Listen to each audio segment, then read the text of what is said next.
오늘날 베를린의 어느 곳을 가든 거리 아래 나치 독일의 유물이 그대로 남아 있습니다. 베를린은 20세기 최대의 전쟁터였죠. 오늘날 폐쇄되고 잊혀진 베를린의 지하 세계엔 어두운 과거의 비밀이 숨겨져 있습니다.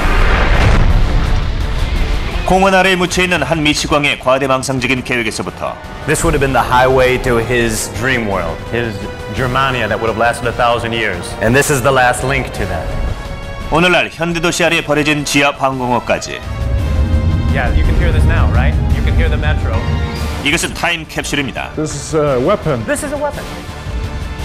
이 모든 것은 맥주 공장에서 시작됐죠. These all would have been filled with beer, right? 폐쇄된 베를린의 지하 세계로 들어가서 어떻게 이 거대한 도시가 버려진 지하로 붕괴되지 않는지 알아보겠습니다. If you never see me again, tell my mom I love her.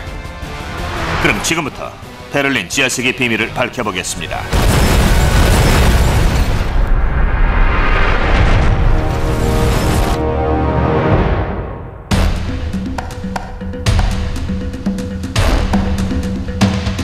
(340만) 시민들의 터전인 베를린은 독일의 수도입니다. 유럽의 기준으로 볼 때 역사가 그리 길지 않지만 700년 동안 베를린은 전 세계 어느 도시보다 많은 변화를 겪었습니다. 특히 20세기 최고의 격전지였던 베를린에선 예전의 흔적을 거의 찾을 수 없습니다. 그러나 생각보다 가까운 곳에 과거의 흔적이 여전히 남아 있습니다. 이곳은 20세기 최대 격전지인 독일의 베를린입니다. 파괴적인 나치 통치에서부터 베를린 장벽까지 베를린은 과거의 어두운 비밀로 가득합니다. 그러나 온갖 비밀로 가득한 베를린 지하 세계는 거의 알려지지 않았습니다. 지금부터 2차 세계대전 당시 베를린 지하 세계 모습을 살펴보겠습니다. 현대적인 건물과 전철역 아래로 내려가 서방 세계에서 가장 비밀스럽고 잔인한 정권이었던 나치의 수뇌부가 있던 곳으로 가보겠습니다.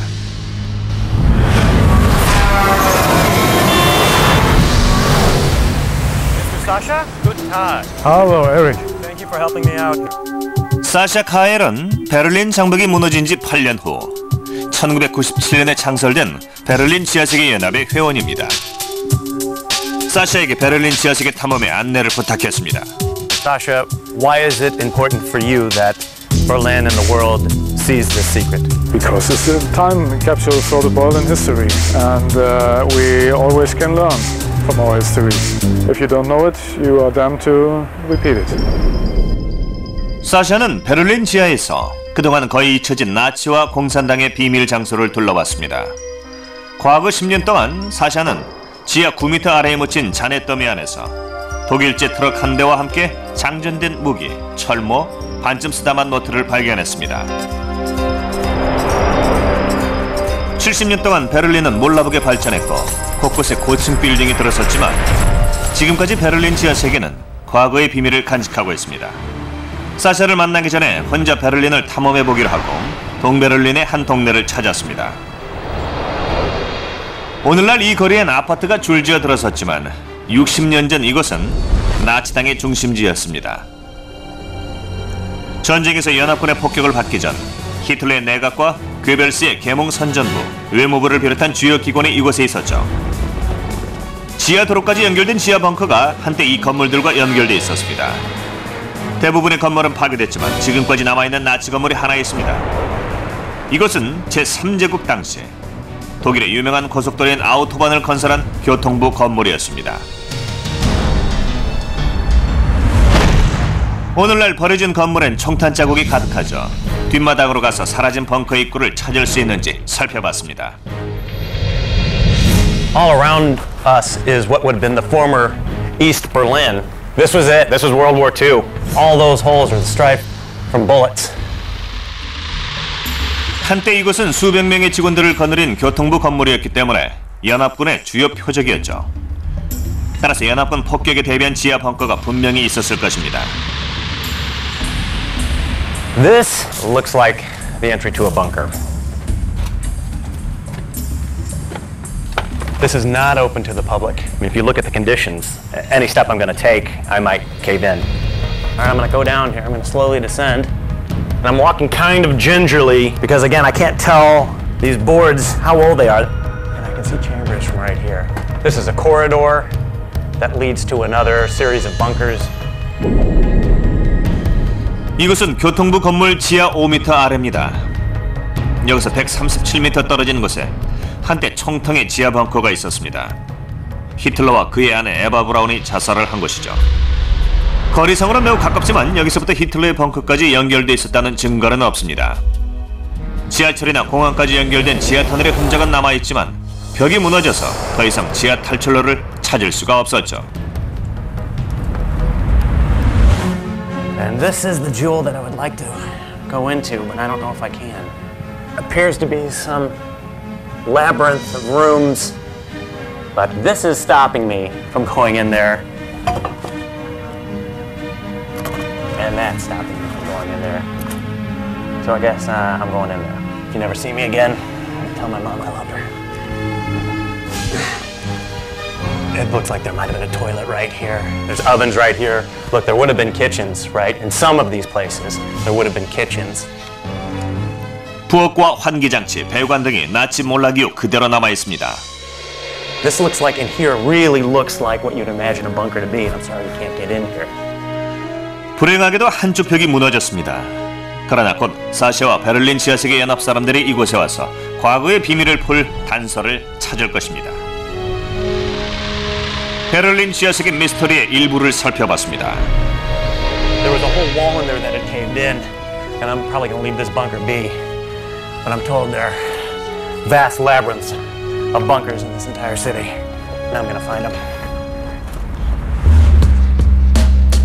수천 개의 벙커가 베를린 지하세계에 숨겨져 있지만 베를린 지하세계를 탐험하기란 쉬운 일이 아닙니다. 베를린이란 이름은 슬라브어로 습지라는 뜻이며 실제로 베를린은 빙하 시대에 형성된 베를린 바르샤바 빙하 계곡의 낮은 평원에 위치합니다. 따라서 지하 3m만 파내려 가도 물을 만나게 되죠. 그러면 어떻게 베를린 지하에 1000개가 넘는 벙커를 건설했을까요? 그것은 또 다른 악명 높은 독재자 나폴레옹 덕분입니다. 1871년 프로이센 프랑스 전쟁에서 프로이센이 나폴레옹 3세를 물리친 후 프랑스는 새로운 독일 제국에 배상금을 지불해야 했고 배상금을 받은 독일은 마침내 매우 효과적인 현대식 배수 기술과 방수 기술을 이용해서 지하에 기반 시설을 건설할 수 있었죠. 전철은 1900년대 초에 건설됐고 141km에 달하는 방수 터널 중에서 7개의 터널이 베를린 지하에 건설됐습니다.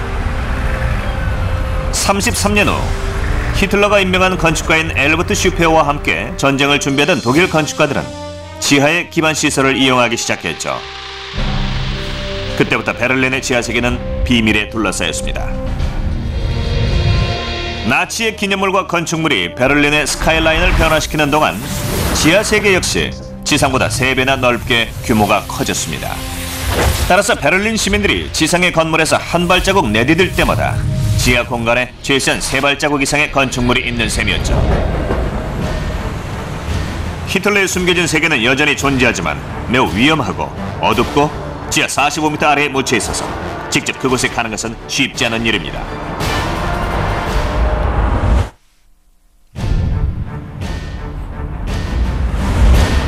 히틀러가 권력을 잡았을 때 그는 베를린을 고대 로마처럼 바꿀 계획을 세웠습니다.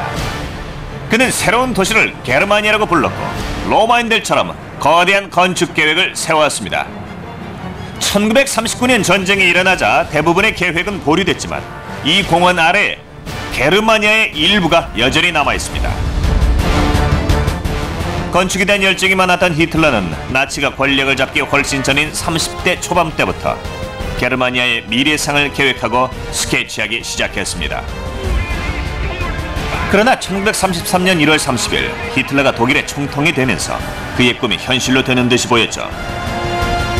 총통이 된 후 히틀러의 첫 번째 명령은 베를린을 아름답고 웅장한 도시로 만들라는 것이었습니다. 그는 새로운 도시를 게르마니아라고 부르고 고대 로마의 건축물을 모델로 삼았죠. 오늘날 히틀러의 게르마니아는 여전히 남아있습니다.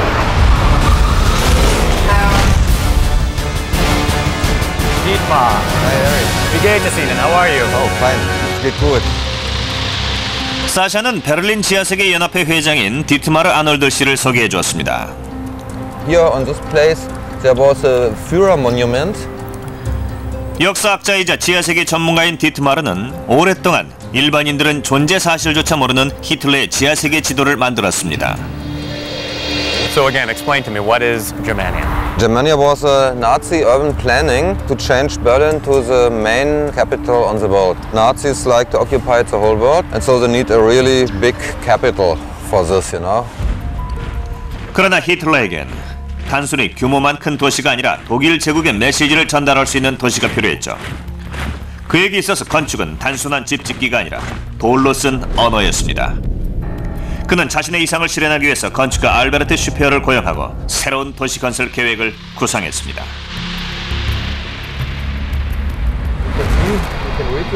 디트마르는 대부분 건설되지 못한 히틀러의 게르마니아 청사진을 보여주었습니다. 그러나 당시에 건설된 지하 터널이 여전히 베를린 지하에 남아 있습니다. 원래 이 터널은 히틀러가 점령한 나치 세계에서 수백만 명의 독일 시민들이 이용하기 위해 건설된 것입니다. 오늘날 이 터널은 티어갈튼 공원 지하에 묻혀 있습니다. You like a Hamlet? Yeah, please. You need this. Okay. Okay. Well, let's go. We can go on.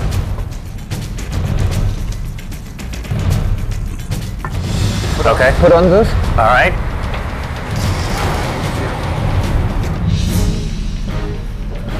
Now you can come.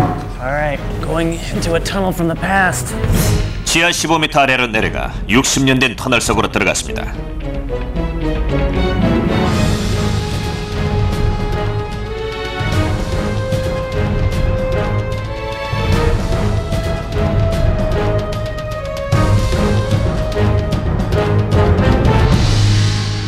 Oh wow, this is it, huh? This is one of the last parts of Germania. I'm not sure how well I can see this, but I can see the water. The ground is flooded out. It looks, what, about a ceiling maybe 20, 25 feet high. I see rebar along there, and you hear a tremendous echo.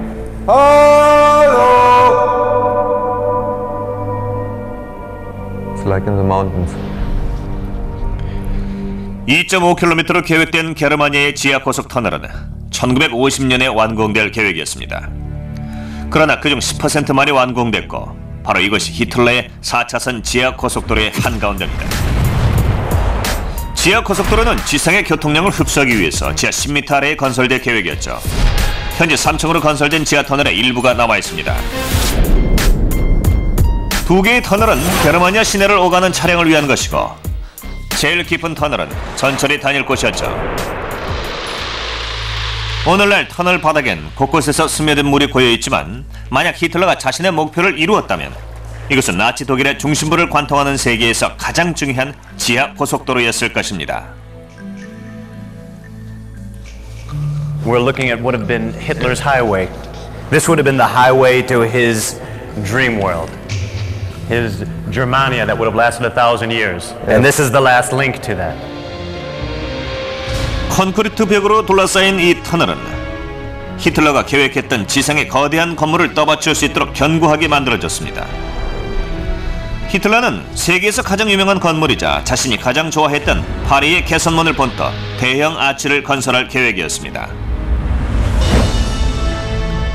히틀러는 슈페어에게 파리의 개선문보다 4배나 높고 폭은 6배가 더 넓은 400톤에 달하는 거대한 건축물을 건설하라고 명령했죠.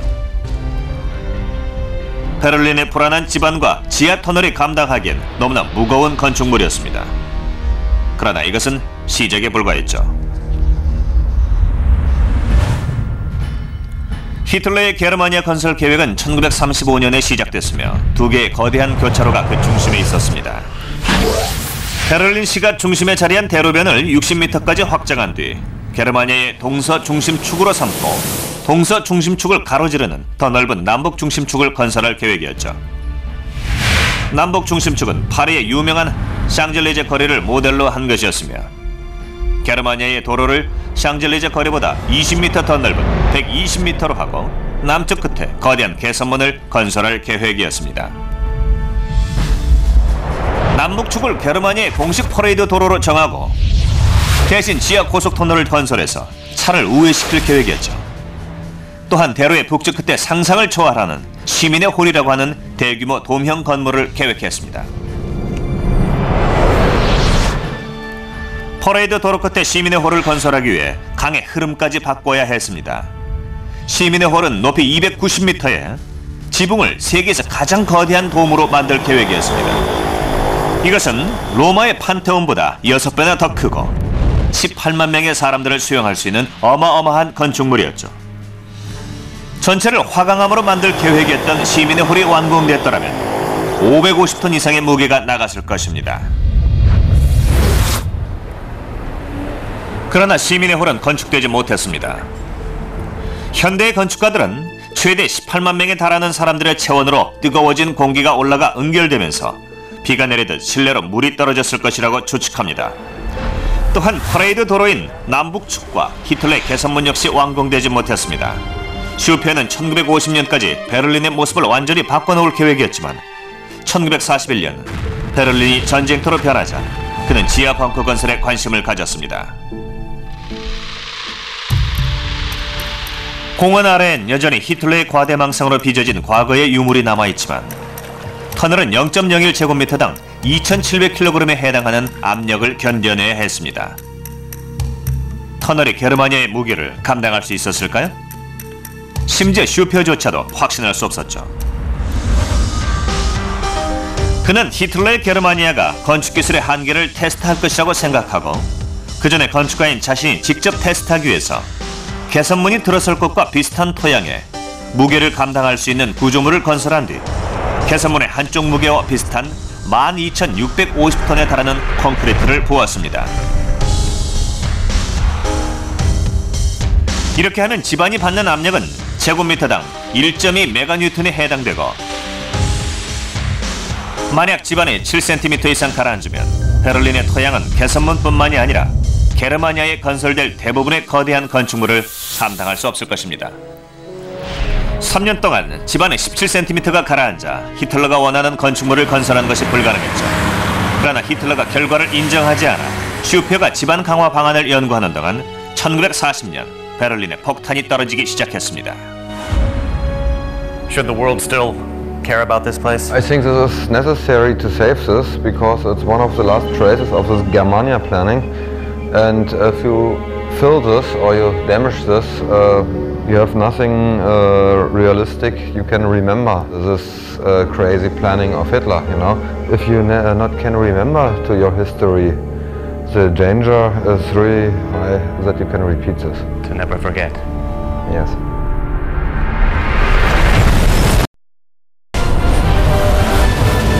베를린은 세계에서 가장 많이 개조된 도시입니다.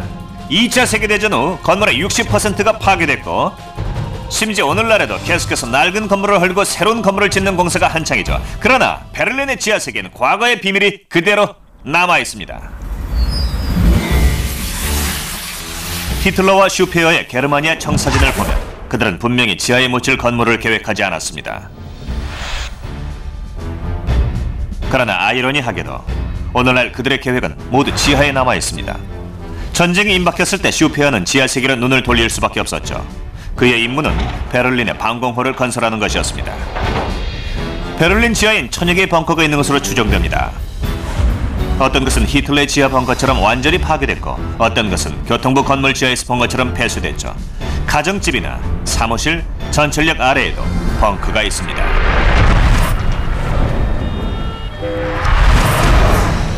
Dietmar, guten Tag. Hi. Nice to see you. Nice to see you. Now we stay on the Alexander. 동베를린의 알렉산더 광장에서 다시 지하세계 전문가 디트마르 아놀드를 만났습니다. 그는 곧바로 베를린 지하세계 연합회에서 발견한 벙커로 안내했습니다. 알렉산더 광장역 근처에 위치하지만 매일 이곳을 지나는 사람들에게도 알려지지 않은 것이죠. 디트마르는 베를린 시민들에게 위험한 지하세계 입구를 알리지 않기 위해 입구를 공개하지 말라고 요청했습니다.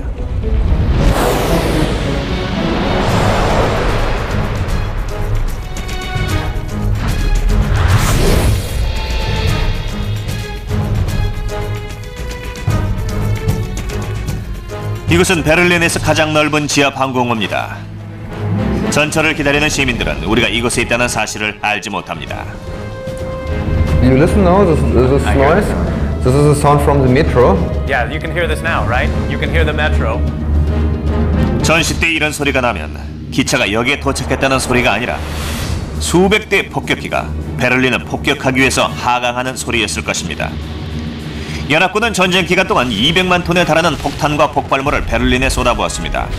1945년엔 하루에 거의 800톤에 달하는 폭탄이 베를린에 떨어졌죠. 연합군 폭격에 사망한 희생자 수도 60만 명에서 100만 명에 달했습니다.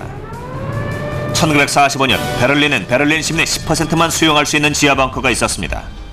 그러나 일단 정부가 건설한 지하 벙커로 피난 간 시민들 중엔 폭격 때문에 사망한 자는 없었습니다. 그것은 모래가 많은 베를린 특유의 토양 때문이었죠. 폭탄이 떨어질 때 부드러운 지반이 폭발의 충격을 흡수하고 벙커가 마치 배를 탈 때처럼 움직여 피난민들을 보호해 주었습니다.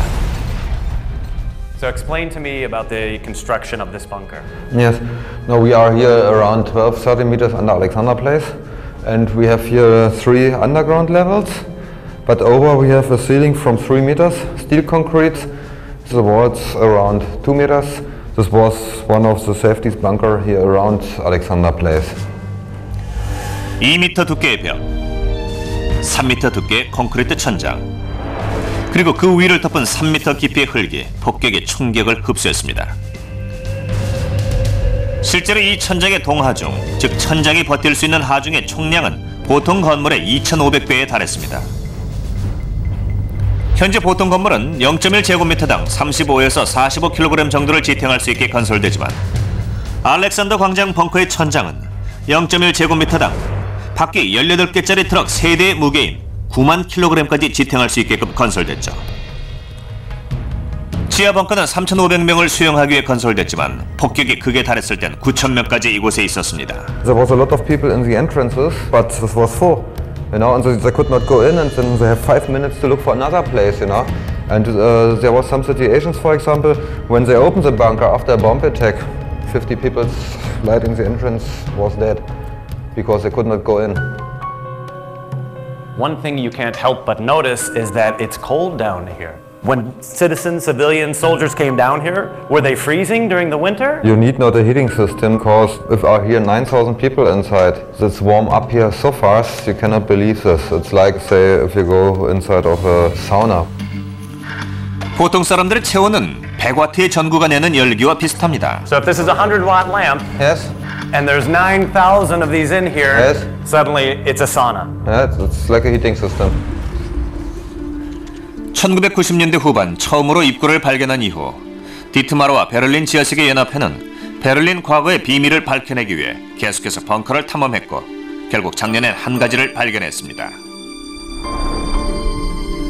그들은 이 벽의 두께를 측정하기 위해 구멍을 뚫다가 1.2m 지점에서 빈 공간을 발견하고 구멍 안에 작은 카메라를 넣어보니 커다란 터널이 보였습니다. And the tunnel go in this direction, and the tunnel go in this direction, and nobody know what's behind really. You're saying there's another bunker behind this one. It's possible, So it may be like a time capsule in there that's never been opened. maybe.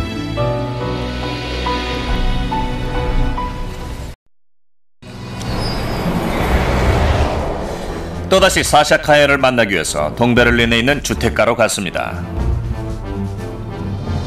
Eric, Nice to see you again. nice to see you too. Thank you for showing me around some more. Yes, welcome to the Fichterstraße.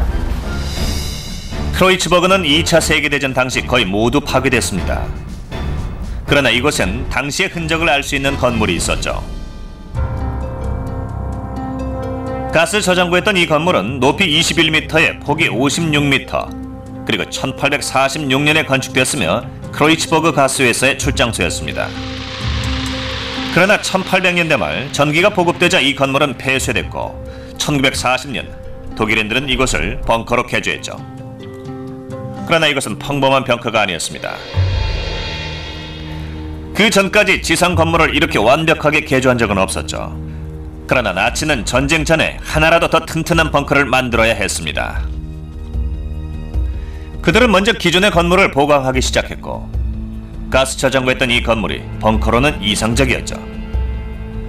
지상 5층, 지하 1층 건물의 바닥을 모두 수리하자 매우 안전한 건물로 바뀌었습니다. Let's go in.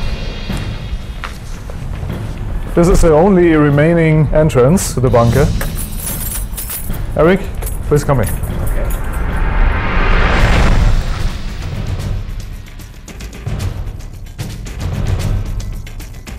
Getting a smell of it smells like motor oil, like a garage, where you fix From cars. the diesel. It's from the diesel. I'm smelling diesel. Okay. 디젤 냄새가 지하실에서 진동했죠. 지하실엔 1940년대에 버려진 디젤 전력 발전기가 있었습니다. 이것은 6,500만 마을 주민들에게 충분히 전력을 공급할 수 있을 정도의 규모입니다. 깊숙이 들어가기도 전에 규모가 얼마나 큰지 짐작이 됐고 방향을 잡을 수가 없었죠. 지금 있는 곳이 지상인지 지하인지조차 알 수 없었습니다. 나치는 원래 가스 저장고였던 이곳을 6층으로 개조하고 5개의 계단을 만들었습니다. 각 층마다 120개의 방이 있고 벙커 전체엔 25개의 부엌이 있었죠. 층마다 병원이 있었고 지하엔 감옥도 있어서 독립된 도시나 마찬가지였습니다. So this is a row of toilets, and here you go. I'm imagining they were in a better state 60 years ago. Besetzt? Yes. What? Was ist besetzt? It's locked. So Someone this is is locked, inside. right? You can see that someone's inside. Hello. The war's over. You can come out now. 이곳엔 심지어 우체국도 있었습니다. 베를린에 있는 다른 벙커와 연락을 취하기 위해서였죠.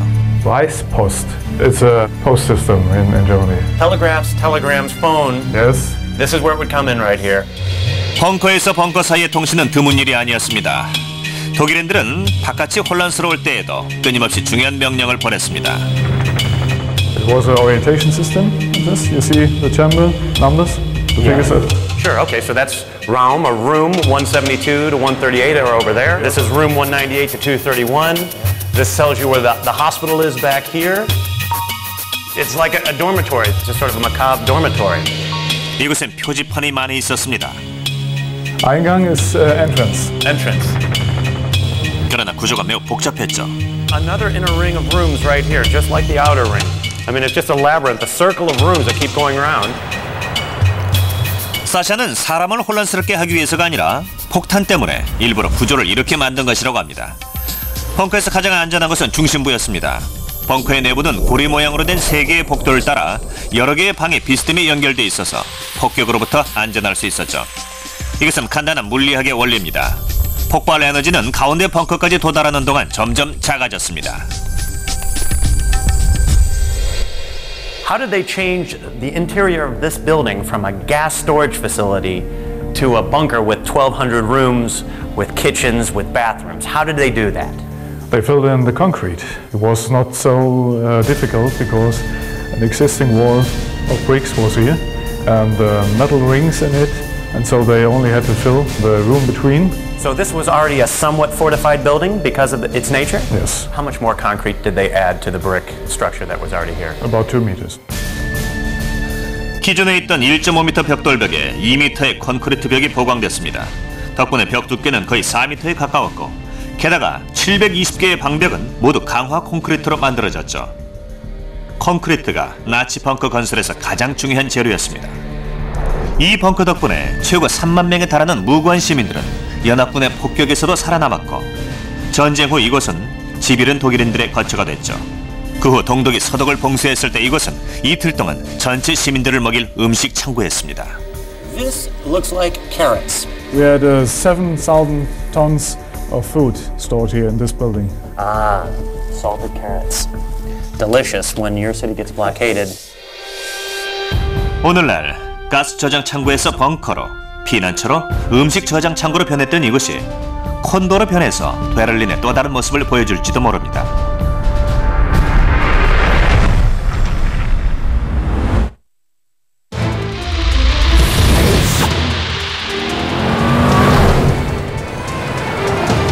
다음에 갈 곳은 동베를린에 있는 훔볼트 하인 공원입니다. 공원 안에 작은 산이 있어서 조깅하는 사람들이나 여행객들이 전망을 보기 위해 즐겨 찾는 것이죠. 그러나 베를린에선 항상 보이는 것이 전부가 아닙니다. 예전엔 이곳에 산이 없었죠. 나치의 요새는 지하에만 있었던 것이 아닙니다. 이 요새는 나치가 베를린에 건설한 3개의 대공포탑 중에 하나였습니다. 이곳은 예나 지금이나 독일 건축 기술의 위대함을 엿볼 수 있는 것이죠. 40m가 넘고 7층으로 분리된 훔볼트하인 공원의 대공포탑은 나치가 소비에트 군대의 움직임을 주시하고 연합국 비행기를 향해 총포를 쏘는데 완벽한 장소였습니다.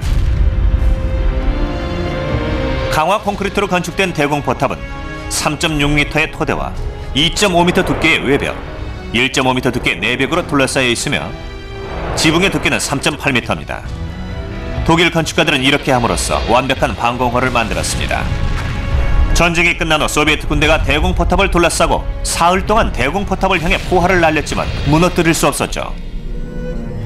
전쟁이 끝나고 3년 후 대공포탑을 비롯한 모든 히틀러 시대의 잔재를 파괴시키라는 명령이 떨어졌습니다. 그러나 이것은 쉽지 않은 일이었죠. 프랑스 군대가 50톤 이상의 TNT로 3번이나 시도를 해봤지만 겨우 남동쪽의 일부만 파괴시켰을 뿐이며 구 베를린의 잔해 속에 묻히기는 했지만 탑의 북쪽은 그대로 남아있죠. So I've noticed there aren't many hills or mountains in Berlin. There were not many. After the war, we had some more. There were more after the war, right? Okay, you have to Yes, explain yes, that. yes. That's a loaded answer there. They are artificial, like this one. This is an artificial mountain. Oh, yes. All From the rubble of the war. Yes. 베를린의 풍경은 비교적 평평하지만 지형학적 지도를 보면 다르게 보입니다. 이 산들은 자연적으로 형성된 것이 아니라 전쟁의 잔해로 만들어졌기 때문이죠. 1940년대 말과 1950년대 초까지 전쟁으로 피폐된 베를린에서 연합군의 전쟁의 잔해를 쌓아 만든 것입니다. 전쟁 때 베를린 중심 도로의 80% 이상이 파괴됐습니다. 포장도로와 인도, 나무, 집, 버스 정거장까지 연합군의 폭격을 받은 곳은 모두 폐허로 변했고 전쟁의 잔해들이 지금 발밑에 묻혀 있습니다. 그래서 직접 확인해 보기로 했죠. 대공포탑 바로 위에 전쟁의 잔해로 만들어진 산을 직접 파보기로 했습니다. So if we dig right here, I'm going to find the ruins of Berlin. All right, let's do it.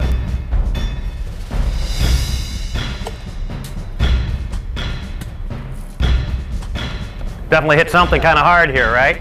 That didn't take too long, did it? Here's concrete. Here's more. This we don't even have to dig. It's right here at the surface. Look, here you go. This is all from Berlin. 조금만 흙을 드러내도 과거의 잔재들이 보였습니다. It's a big mountain. Here, there's more. 전쟁 때 산산이 부서진 집들의 깨진 벽돌과 프로이센 궁전의 잔해들이 트럭에 실려 이곳까지 운반됐죠. 연합국은 파괴되지 않은 나치의 대공포탑을 묻기로 하고 전쟁의 잔해들을 이곳으로 가져왔습니다. 탑의 동쪽과 서쪽, 남쪽이 눈 깜짝할 사이에 사라졌습니다. 부디 나무와 잔디를 심자 새로운 산이 자리를 잡았습니다.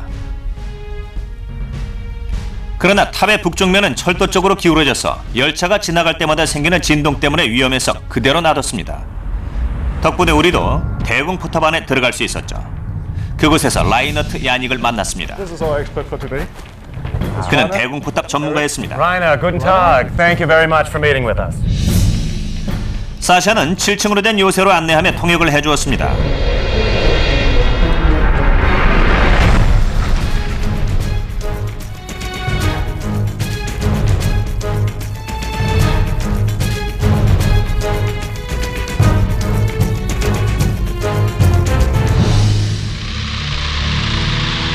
철근으로 보강된 이 콘크리트 구조물은 지하 방공호와 탑을 만들었던 독일인들의 기술로 6개월 만에 완공됐습니다. My gosh. You know what? If I didn't see how reinforced these stairwells were, this whole building, it would look as if this is made of cardboard and it's all going to come down. This is the original stairwell. This is the original stairwell. 104. What does this say here? This Turm Okay. Tower 2. Yeah. Fourth level. 우린 7층 건물의 4층에 있었지만 여전히 지하 18m 아래에 묻혀 있었습니다.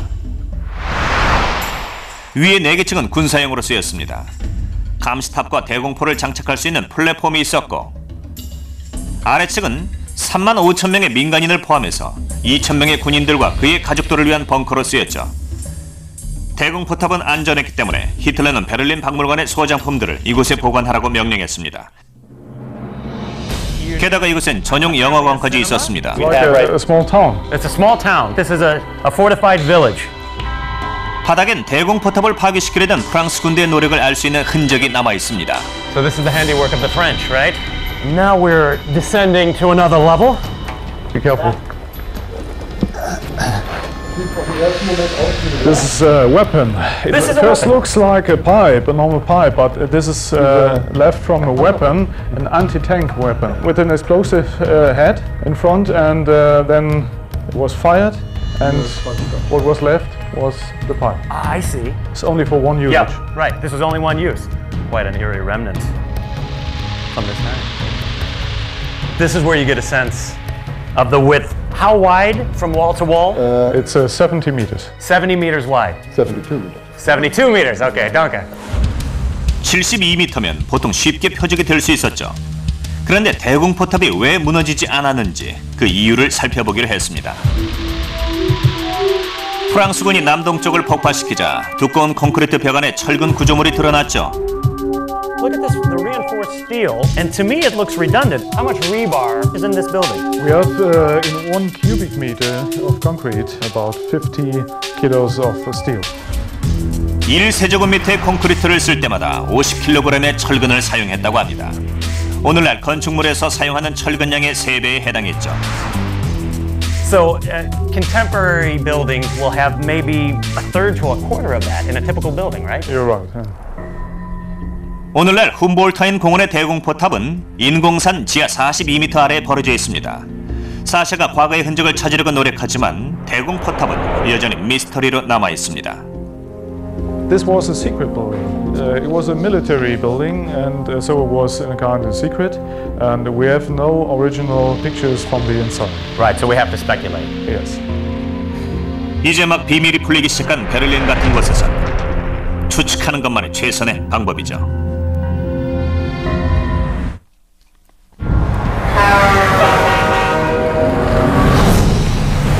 베를린 장벽이 도시를 가리기 훨씬 전 히틀러의 망상이 도시를 거의 파괴시켰습니다.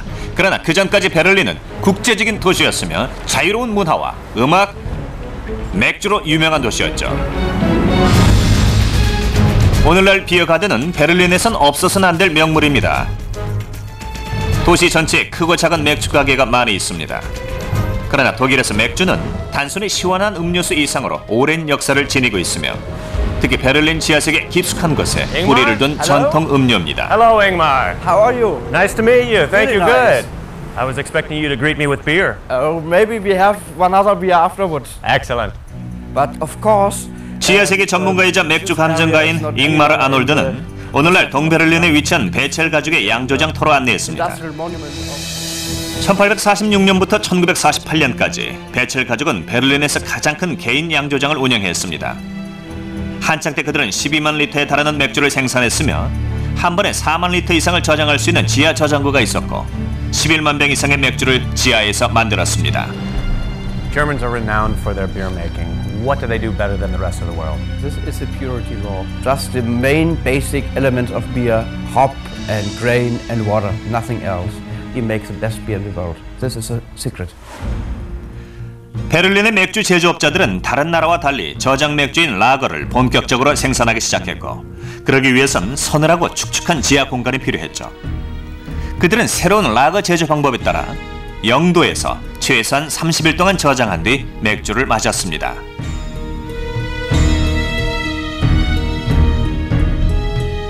그러나 1844년에 냉장고도 전기도 없었기 때문에 자연적인 발명품을 이용할 수밖에 없었죠. They needed to cool the beer. They needed underground, and they found it here. And they could go into the underground, and they could cool the beer here. Therefore, the brewers invented the Berlin Underground. 지하 공간이 벙커로 바뀌기 전엔 맥주 저장 창고였으며 습지 위에 건설된 도시에선 그것도 쉬운 일이 아니었죠. 그렇다면 히틀러가 벙커를 건설하기 전 어떻게 맥주 제조업자들이 지하 공간을 만들기 위해 필요한 기술을 터득할 수 있었을까요? 그들은 복잡한 기술 대신 베를린에선 드물게 언덕 꼭대기에 공장을 세운 뒤 건조하고 돌이 많은 지하 25m 아래까지 파서 저장 창고를 만들었죠.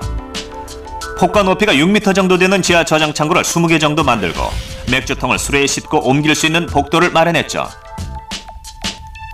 이렇게 함으로써 그들은 히틀러가 지하 공간을 개척하기 훨씬 전 베를린 최초의 지하 도시를 만드는 데 성공했습니다.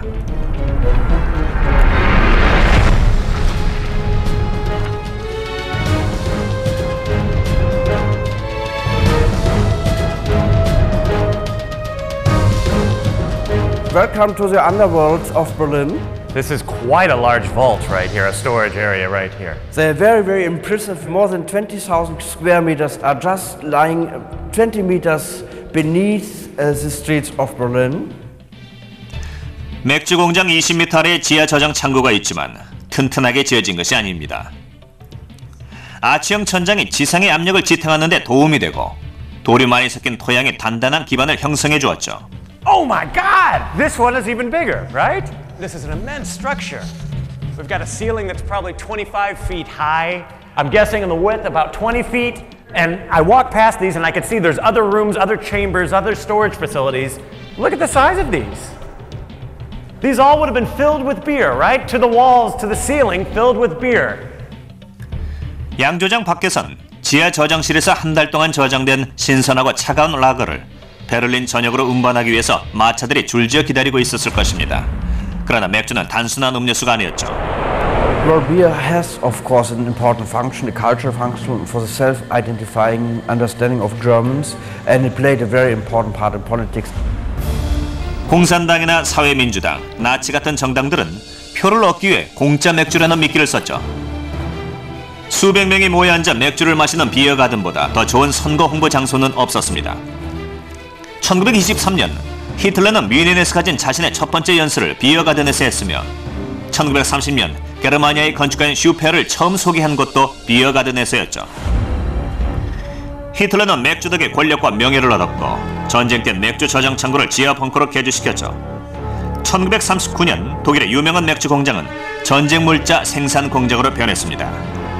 They made radar equipment and for the mass communications among the army because this production was so important. They just took this production site into the underground that it wouldn't be destroyed by the planes. And how come Betzel was wiped out after the war? Because after the war, this part became a part of East Berlin, and the Communist Party didn't allow private enterprises like the Betzel Brewery. 나치 통치 기간 동안 베첼은 질 좋은 맥주를 생산하지 못했고 결국 공산당에 의해 베를린의 밝은 미래가 퇴색된 것처럼 베첼 맥주의 전통도 서서히 사라졌죠. 미치광이 비밀로 가득한 지하세계 100년도 안 돼서 습지가 많던 프로이센 도시 베를린은 20세기 최대의 격전지로 변했습니다. 그리고 베를린의 지하세계는 맥주와 함께 시작됐습니다. 오늘날 베를린 사람들은 지하세계에서 과거의 비밀을 밝히기 위해 애쓰고 있습니다. 그러나 목격자들이 모두 죽고 새로운 건물들이 단서를 덮어버렸기 때문에 과거의 비밀을 밝히기가 점점 더 어려워지고 있습니다. We see the streets and the whole city with other eyes. Others are looking for the clouds and we look for the ground. 그러나 이것은 시작에 불과합니다. We have worked for generations. There are so many secrets. Our work will be never done. 이제 10년이 됐지만 베를린 지하세계에 대해 밝혀진 것은 거의 없습니다. 그러나 앞으로 10년 후 어떤 것이 발견될지는 아무도 모를 일이죠.